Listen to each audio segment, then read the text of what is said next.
Break के बाद एक बार फिर से आप सभी का स्वागत है। टिकटॉक को लेकर एक बार फिर से विवाद खड़ा हो गया है। रोमानिया के राष्ट्रपति चुनाव में टिकटॉक के हस्तक्षेप को लेकर यूरोपीय आयोग ने जांच शुरू कर दी है। उधर अमेरिका ने आंतरिक सुरक्षा को लेकर टिकटॉक की मूल कंपनी बाइट डांस पर कुछ शर्तों के साथ नकेल कसी है। दुनिया भर में अपनी कुशल तकनीक का लोहा मनवाने वाला चीन का short video streaming app TikTok एक बार फिर विवादों में है। डेटा ट्रांसफर, गोपनीयता मानदंडों के उल्लंघन के आरोपों से घिरे इस ऐप की चीनी सरकार के साथ नजदीकी भी इसकी विश्वसनीयता पर सवाल खड़े करती रहती है। ताजा मामला रोमानिया के राष्ट्रपति चुनाव में हस्तक्षेप का है। मामले में यूरोपीय आयोग ने इसके खिलाफ जांच शुरू कर दी है। टिकटॉक पर चुनाव के दौरान एल्गोरिथम को प्रभावित कर रूस समर्थक उम्मीदवार कैलिन जॉर्जियस के पक्ष में डिजिटल सामग्री परोसने का आरोप है। ईयू का आरोप है कि चुनाव प्रचार के दौरान ऐप ने राजनीतिक कंटेंट को सही परिभाषित नहीं किया। ऐसा न करना डिजिटल सेवा अधिनियम का उल्लंघन है। हालांकि टिकटॉक पर किसी देश की राजनीति में हस्तक्षेप का ये पहला मामला नहीं है। इससे पहले भी कई देशों की आंतरिक सुरक्षा समेत दूसरे मुद्दों को प्रभावित करने का आरोप लगता रहा है। अमेरिका में राष्ट्रीय सुरक्षा के लिए बड़ा खतरा बताते हुए इस पर पाबंदी की तैयारी पूरी कर ली गई है। इसका कारण टिकटॉक की मूल कंपनी बाइट डांस में चीनी सरकार की हिस्सेदारी का दावा बताया जा रहा है। बढ़ते दबाव के बीच अमेरिकी सरकार ने टिकटॉक को बचाए रखने के लिए 19 जनवरी तक किसी और कंपनी को बेचने का प्रस्ताव रखा है। अगर बाइट डांस कंपनी टिकटॉक को नहीं बेचती है तो अमेरिका में इसे प्रतिबंधित कर दिया जाएगा। 17 करोड़ अमेरिकी उपभोक्ताओं के डेटा तक चीन की पहुंच बनी रहने की आशंका अमेरिका को परेशान कर रही है। इस डर का कारण किसी भी चीनी कंपनी को चीन की सरकार के आदेशों का पालन करने और जानकारी साझा करने की बाध्यता से संबंधित कानून है। हालांकि ट्रंप के आने के बाद टिकटॉक को बचे रहने की उम्मीद दिखाई दे रही है। टिकटॉक के एल्गोरिदम में किसी भी तरह की पारदर्शिता नहीं है, जिस कारण से अक्सर उपभोगकर्ता एक तरह के डिजिटल सामग्री साइलों में पहुंच जाता है। इस एल्गोरिदम को प्रभावित करके एक विशेष वर्ग तक खास डिजिटल सामग्री पहुंचाई जा सकती है। डिजिटल सामग्री का क्षेत्रवार प्रसारण कर कई देशों में हिंसक घटनाओं को अंजाम देने का भी आरोप है। हाल के वर्षों में कई देशों में हुए तख्तापलट के दौरान लोगों को इकट्ठा करने से लेकर गलत जानकारी पहुंचाने तक में टिकटॉक के इस्तेमाल होने की बात सामने आई है।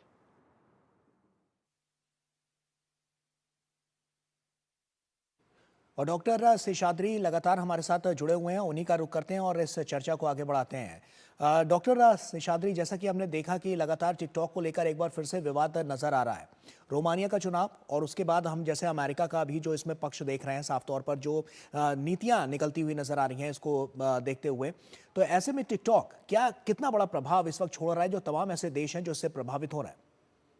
नहीं, ये तो सच है कि टिकटॉक जो है वो एक चीनी कंपनी है, बाइट डांस, जिसका आपने उल्लेख भी किया। ये बाइट डांस जो है ये चीन की सरकारी कंपनी है। चीन में जितनी भी कंपनियां हैं वो सब सरकारी हैं। वो भले ही कहें कि वो प्राइवेट है, प्राइवेट वगैरह कुछ नहीं होता है। वहाँ की न्यूज़पेपर, वहाँ की सरकार, वहाँ की सभी कंपनियां सब सरकारी होती हैं। और वहाँ पर एक नियम ऐसा भी है कि जो कोई भी वहाँ पर कंपनी बनाता है वो सरकार के निगरानी के अंतर्गत ही बनाता है। जी। इसलिए टिकटॉक भी ऐसा ही है। लेकिन आप देखिए, टिकटॉक को दुनिया के करीब करीब 32 देशों ने बैन किया है। जी। भारत ने बैन किया है, पाकिस्तान ने बैन किया, बांग्लादेश में बैन है, यूरोपियन यूनियन में है, यूके में है। अब यूएसए ने भी कहा है कि अगर बाइट डांस कंपनी आप यूएसए को नहीं बेचेंगे तो हम कर देंगे। लेकिन ये बात ऐसा है कि अगर वो कंपनी हाँ, बेचेंगे ये भी शर्तें भी रख दी तो अमेरिका ने, क्योंकि अमेरिका ने तो पहले इस पर अपना स्टैंड ले लिया था, लेकिन 19 जनवरी की वो तारीख अभी भी तय कर दी गई है कि कुछ शर्तों के साथ ही इस पर आगे की रणनीति बनेगी। वो अगर शर्तों के साथ भी अगर बनेगी भी, तब भी इस पर ये पूरी निगरानी जो है वो कम्युनिस्ट पार्टी की ही होगी। यहाँ तक कि टिकटॉक जो है वो चीन में भी बैन है। चीन में टिकटॉक नहीं चलता है। जी। वहां पर जी। डोइन नाम की, DOUIN, डोइन नाम की जो एक ऐप है वो वहां पर चलता है। टिकटॉक चीन में भी नहीं चलता है। इसीलिए ये कहना कि टिकटॉक में कोई गलती नहीं है, टिकटॉक बहुत सीधा साधा मामला है, वैसा नहीं है। टिकटॉक बहुत डेंजरस इस प्रकार का एक मामला है। अमेरिका को भी कहीं ना कहीं यही बैन चिंता किया लग हुआ रही है, क्योंकि जिस तरह से उनको भी लगता है कि जो डेटा लीक के मामले हैं वो सबसे ज्यादा इसी की तरफ से जा रहा है, और तमाम ऐसे अमेरिकन हैं जिनके डेटा लीक भी हुए हैं। बीते दिनों हमने जैसा कि देखा था। नहीं, ये सभी ऐप जो है, सिर्फ टिकटॉक नहीं है, जी। व्हाट्सएप है, फेसबुक है। इसीलिए फेसबुक देखिए, चीन ने फेसबुक को बैन किया है। व्हाट्सएप को बैन किया है, व्हाट्सएप नहीं चलता है वहाँ पर। दूसरा एक चलता है वी चैट। वी चैट नाम का जो प्रोग्राम है जी वो वहाँ पर चलता है व्हाट्सएप के नाम पर।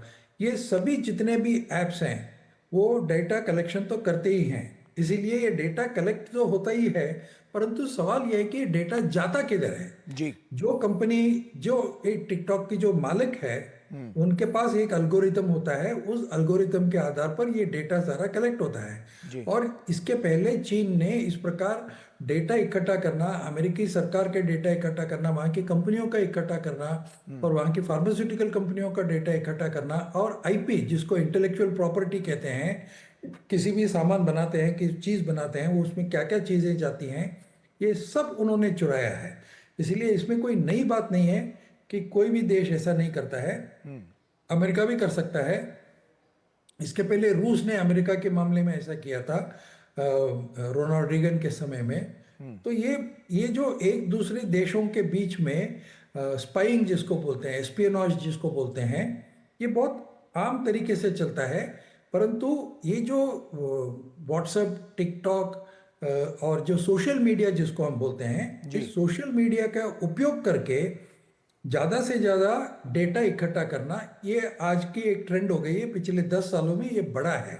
इसलिए सोशल मीडिया एक दुधारी तलवार है। जी लेकिन हमने ये देखा कि तमाम अच्छा भी देश कर जो सकता हैं है, वो बुरा भी इस कर पर सकता है। अपने अपने स्टेप्स भी उठा रहे हैं, तमाम नीतिगत निर्णयों के साथ, तमाम इस पे कि डेटा लीक ना हो, किसी दूसरे देश के पास इस तरह का डेटा ना जाए। तो ऐसे में क्या चीजें ऐसी हैं जो अभी भी सबसे ज्यादा प्रभावशीलता के साथ इसको आगे बढ़ा रही हैं? नहीं, बहुत मुश्किल है। देखिए, ये जो ऐप्स है, ये आप अगर अपने देश में बनाएंगे, भारत का अगर कोई ऐप बनता है तो उसमें भी डेटा कलेक्शन तो होगा ही होगा, और ये डेटा भारत सरकार के पास जाएगा।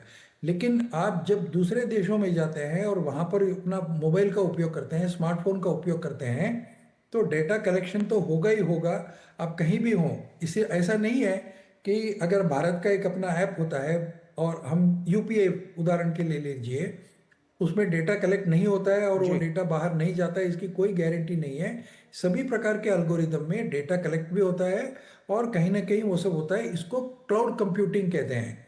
जब क्लाउड कंप्यूटिंग होता है, क्लाउड जी कंप्यूटिंग में डेटा आपकी सेफ कहीं भी नहीं है, कभी भी नहीं है। बिल्कुल पूरे दुनिया में आप कहीं भी रहें, आपका जो स्मार्टफोन है उसमें जो आप ऐप डाउनलोड करते हैं उससे डेटा कलेक्ट होता है, और आपको यहाँ तक पता तक नहीं कि वो डेटा कितने देशों में जाता है। ये मत सोचिए कि सिर्फ चीन में जाता है, अमेरिका में भी जाता है, रूस में जाता है, बिल्कुल और छोटे छोटे आइलैंड में इन देशों के सेटअप होते हैं, वहाँ पर ट्रांसपॉन्डर्स होते हैं, वहाँ पर भी जाता है। इसीलिए डेटा एक कॉम्प्रोमाइज होना ये आम बात है, बिल्कुल इससे आप बच नहीं सकते हैं। ये निश्चित आज तौर की पर। लेकिन स्थिति है, इसको हम ये देख रहे सच्चाई हैं कि है। जो तमाम अलग अलग जो सरकारें हैं और साफ तौर पर अलग अलग देश हैं, वो अपने हिसाब से इसको हैंडल करने के लिए तमाम ऐसी रणनीतियां बना रही हैं जिससे इसको थोड़ा कंट्रोल में लाया जा सके और डेटा लीक की जो ये परेशानियां हैं वो कम से कम हो सके। बहुत बहुत शुक्रिया हमसे आप जुड़ने के लिए। फायरवॉल खड़ा जी, कर सकते जी, हैं, ये जी, बात हमने भी देश में फायरवॉल खड़ा किया ठीक है। बहुत बहुत शुक्रिया आपका हमसे जुड़ने के लिए और तमाम विस्तार से यहाँ पर बातचीत करने के लिए और दर्शकों तक तमाम जानकारियां पहुंचाने के लिए। तो आइए अब आगे बढ़ते हैं और जाते जाते आपको छोड़ जाते हैं प्रमुख अंतर्राष्ट्रीय खबरों के साथ। तो हमें और हमारी पूरी टीम को दीजिए इजाजत। आप बने रहिए डीडी न्यूज के साथ। नमस्कार। अमेरिका को सरकारी शटडाउन से बचाने के लिए आज आखिरी मौका है। दरअसल अमेरिकी सरकार को फंडिंग करने वाला बिल गुरुवार को अमेरिकी संसद से पास नहीं हो पाया। इस बिल को अमेरिका के नवनिर्वाचित राष्ट्रपति डोनाल्ड ट्रंप और उनके सहयोगी इलॉन मस्क के समर्थन से रिपब्लिकन पार्टी ने पेश किया था। बिल को पास होने के लिए 435 सांसदों वाले हाउस से 2/3 यानी 290 वोटों की जरूरत थी, लेकिन समर्थन में 174 वोट पड़े, जबकि इसके विरोध में 235 वोट पड़े। बिल का विरोध करने वालों में ट्रंप की पार्टी के 38 सांसद भी शामिल रहे। ब्रिटेन के प्रधानमंत्री कीर स्टारमर ने लेबर पार्टी के सबसे चर्चित चेहरों में से एक पीटर मेंडेलसन को अमेरिका में ब्रिटेन के अगले राष्ट्रदूत के तौर पर नामित किया है। मेंडेलसन ने इससे पहले टोनी ब्लेयर और गॉर्डन ब्राउन के अधीन कई मंत्री पद पर अहम भूमिकाएं निभाई हैं। मुंबई हमले के दोषी तहव्वुर राणा को अमेरिका में बड़ा झटका लगा है। अमेरिकी सरकार ने तहव्वुर राणा की याचिका को खारिज करने की मांग की है। तहव्वुर पाकिस्तानी मूल का कनाडाई नागरिक है। तहव्वुर राणा ने खुद को भारत में प्रत्यर्पित किए जाने के खिलाफ अमेरिकी सुप्रीम कोर्ट में याचिका दाखिल की है।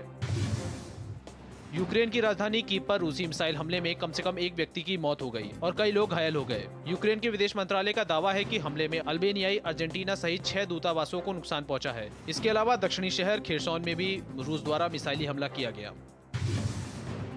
सीरिया की राजधानी दमिश्क में अमेरिका के उच्च स्तरीय प्रतिनिधिमंडल ने सत्ता पर काबिज विद्रोही गुट एसटीएस के अधिकारियों से मुलाकात की। यह यात्रा हाल के दिनों में संयुक्त राष्ट्र और यूके, फ्रांस और जर्मनी सहित अन्य देशों के प्रतिनिधिमंडलों की यात्रा के बाद हो रही है। इस दौरान उन्होंने लोकतांत्रिक मूल्यों जैसे विषयों पर चर्चा की।